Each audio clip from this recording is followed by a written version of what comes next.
Now, here in Nigeria, the World Sickle Cell Disease Conference is taking place in the capital, Abuja, this week.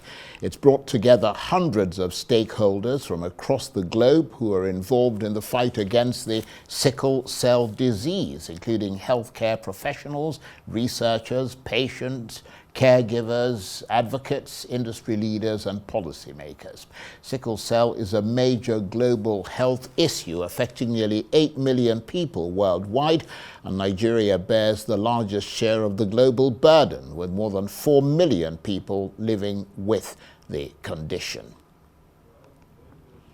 Well, for more on this, I'm joined now by one of the prominent healthcare professionals who's attending the conference, Alex Sapir, who's CEO of Fulcrum Therapeutics, a biopharmaceutical company that focuses on developing molecules for genetically defined rare diseases. Thank you very much indeed for coming in. Thank you so much for having me, Charles. Just tell us more about what sickle cell disease is. Sure. As you said in your introduction, sickle cell affects approximately 8 million people worldwide. Predominantly, a very large percentage of that occurs here in Nigeria. It's estimated that potentially up to 4 million people in Nigeria have sickle cell disease.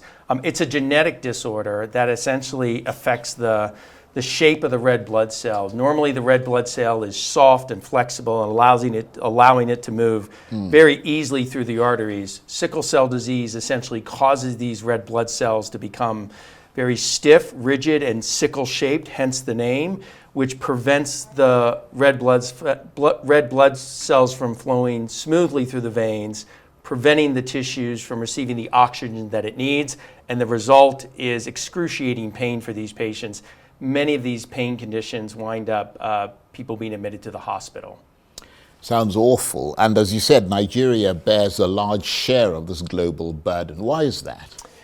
It is a genetic disease. Right. 95% of all patients with sickle cell are of Black origin. Right. And of course, Nigeria has a huge Black population. So, correct. Yeah, presumably that's why. So just tell us more about the point of this conference and what's been going on there. Yeah, so it's the 5th World Congress for the treatment of sickle cell. And as you said in your introductory remark, it's bringing together patients, clinicians, researchers, really to bring everyone together to talk about some of the research that is being done, because there are many patients that are affected with this disease, and the unmet need is extremely high. There's been a recent withdrawal of a product called Voxelotor, which was withdrawn from the market. There was a lot of promise with that drug, and unfortunately it was withdrawn last year. And some of the other therapies, there's been some recent advancements in cell and gene therapies, but those are mainly used in a very small percentage of the population, primarily in the U.S., and simply isn't available to patients here in a place like Nigeria. And that's where your company, That's right. Fulcrum Therapeutics, comes in, because I understand you carried out a study on the U.S. and Nigeria following your development of an important new sickle cell drug. Tell us about that. That's absolutely right. So the study is ongoing. What we're most excited about this drug is it is an oral medication. So it really does have broad application across patients around the world.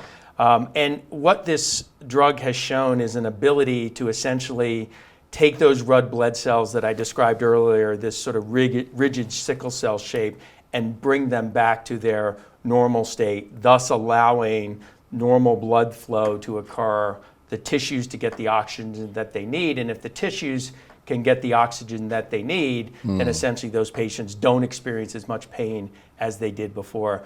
We are very excited to announce that we just kicked off this study at the National Hospital here in Abuja. Dr. Blessing Ojika is the principal investigator in the study, and so we're really excited to be partnering with the Nigerian physicians and the healthcare community at large here in Nigeria to bring what is a much needed treatment option, not only to the 4 million patients in Nigeria, but the 8 million patients around the world. Well, I mean, that's a very significant development. And how long do you reckon it's going to take before this actually becomes widely available? It's a great question. So right now we are in phase 1 studies. Typically the normal development plan is drugs usually go from phase 1 to phase 2 to phase 3, and that can take in this case, probably 3 to 4 years. Right. Because the unmet need is so high, our hope is that there's a possibility that we can go right to phase 1 studies, which is a very small patient, very small sample size that we're studying that. And hopefully we may be able to bypass phase 2 and go right to what we call a registrational study, which is the much larger study that you need in order to get approval in the various countries where sickle cell exists. So we still believe that we're probably a couple of years away, but some of the early data with this drug gets us really, really excited at the potential that this drug can bring to the 8 million patients around the world who suffer from this disease. Well, I'm sure a lot of people in Nigeria would be very excited to hear this as well. And just tell us about Fulcrum Therapeutics, your company. I understand it's a biopharmaceutical company that focuses on developing molecules for genetically defined rare diseases such as sickle cell. That is correct. That is correct. Yes. So we like to define ourselves as small but mighty. So we're a biopharmaceutical company based in Boston, Massachusetts, about 50 employees in total.